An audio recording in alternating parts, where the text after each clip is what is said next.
नमस्कार, मी ज्योती Jadhav. Life of खुशी मॉमीमध्ये तुमच्या सगळ्यांचं सहर्ष स्वागत आहे. तर आजचा ब्लॉग हा एकदम हेल्दी ब्लॉग आहे, कारण आज आपण बनवणार आहोत शेंगदाण्याचे लाडू, जे की आपल्या आरोग्यासाठी एकदम फायदेशीर आहेत. लहानांपासून मोठ्यांपर्यंत सर्वजण हा लाडू मागून खातील याची गॅरंटी मी देते. चला तर त्यासाठी ना मी इथे अर्धा किलो शेंगदाणे भाजून घेतलेले आहेत. शेंगदाणे भाजताना ना गॅसची फ्लेम ही मीडियमच ठेवायची आहे. जास्त फास्ट गॅसवरती हे शेंगदाणे भाजायचे नाहीत. भाजून झाल्यानंतर शेंगदाणे पूर्ण थंड झाले ना, मगच त्याचे जे वरचे साल आहेत ती काढायला घ्यायची आहेत. आता इथं एक टिप आहे, तुम्ही जर असं हाताने काढायला गेलं ना तर तुम्हाला भरपूर वेळ लागेल. त्यासाठीच ना इथं अशी कॉटनची एक बॅग घ्यायची आहे, पिशवी घ्यायची आहे, जी की सगळ्यांच्या घरांमध्ये असते. तीच घ्यायची आहे आपल्याला इथे, आणि त्याच्यामध्ये हे शेंगदाणे घालून घ्यायचे आहेत. पिशवीमध्ये आपण भाजलेले सगळे शेंगदाणे हे घालून घ्यायचे आहेत. त्याला एक छान अशी नॉड बांधायची आहे, म्हणजेच त्याला गाठ बांधून घ्यायची आहे. आणि मी जसं करत आहे ना तसंच तिथं सेम टू सेम करायचं आहे. आपण जसं धुतो ना त्याच पद्धतीने हे करायचं आहे. आपोआप काही मिनिटातच तुमचे शेंगदाण्याचे जे साल आहेत ती निघून जाणार आहेत.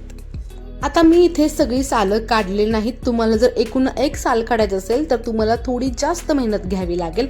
सगळे शेंगदाणे पुन्हा एकदा घेऊन पाकडून जे थोडेसे ज्या शेंगदाण्यावरची सालं राहिलेली आहेत ते पुन्हा एकदा पिशवीमध्ये घालायचे आहेत, आणि नंतर पुन्हा तीच डबल प्रोसेस करायची आहेत. आपोआप सगळे जे साल आहे शेंगदाण्यावरचं ते निघून जाईल. शेंगदाणे आणि त्याच्यावरचे जे साल आहेत ती वेगवेगळी करून घ्यायची आहेत.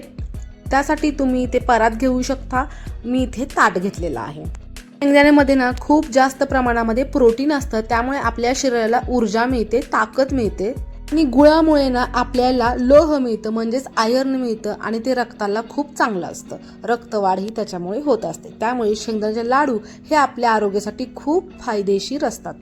इथे मी अर्धा किलो इतके शेंगदाणे घेतलेले आहेत. त्यासाठी पावशर गुळ घेतलेला आहे. तुम्हाला जास्त गुळ हवे असतील तर तुम्ही 300 ग्रॅम गुळ सुद्धा घेऊ शकता. आता तुम्ही बघू शकता मी असं एकदम बारीक कूट तयार केलेलं आहे या शेंगदाण्यांचं. मला जर थोडं जाड ठेवायचं असेल तर तुम्ही ठेवू शकता, परंतु माझ्या घरात हे मी लहान बाळासाठी बनवत आहे. तिला ना, माझ्या मुलीला असं एकदम बारीक केलेलं शेंगदाण्याचं कूट आणि त्याचे लाडू आवडतात, त्यामुळे मी इथं एकदम बारीक केलेलं आहे.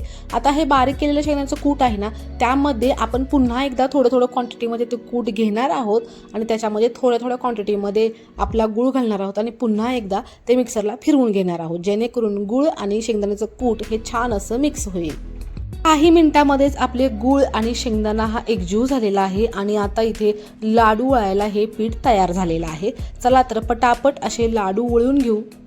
तुम्ही याच्यामध्ये अजून टेस्ट वाढवण्यासाठी तूप सुद्धा घालू शकता, किंवा वेलची पावडर सुद्धा घालू शकता. ड्रायफ्रूटची पावडर सुद्धा तुम्ही याच्यामध्ये घालू शकता.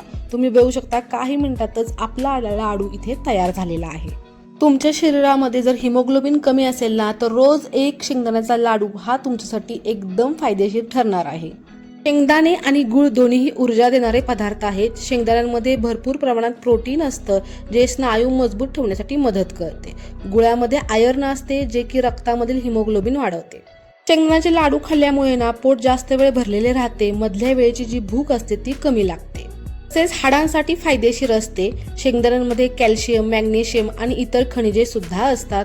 त्यामुळे लहानांपासून मोठ्यांपर्यंत सर्वांसाठी एक पौष्टिक आणि हेल्दी स्नॅक म्हणजे शेंगदाण्याचे लाडू आहेत.